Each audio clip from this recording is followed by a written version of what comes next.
Hello, today I'm going to show you how to find your STAAR scores using the Parent Portal. All you will need is your student's first name, social security number, and birth date. Start by going to the internet and to texasassessment.com. Once there, it will bring you straight to the student portal. If you know the access code already and your student's birthday, you can go and log in. If not, go to the Find My Access Code link, type in your student's first name,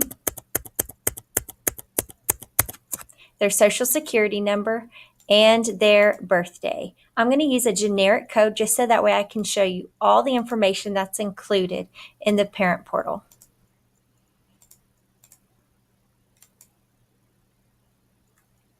Once you bring up the parent portal, you can see the results that your student did in the school year. If you want to look at a specific test, go to the link for that subject. You can see the test results, how your student did in comparison with other students in Texas. You can see how they did for each of the categories and their reading lexile level.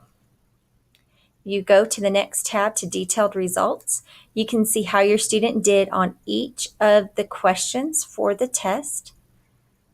If you go to the very last tab, you can go and see the actual test questions, how the student did. For reading, it'll show you the reading passages along with the item. That's the test question. And then a very important part, the rationale for why a student might have picked each of the answer choices. I hope you will use this information and find your students' results for their STAAR scores. If you have any questions, please call the assessment office at TISD 254-215-6824. Thank you.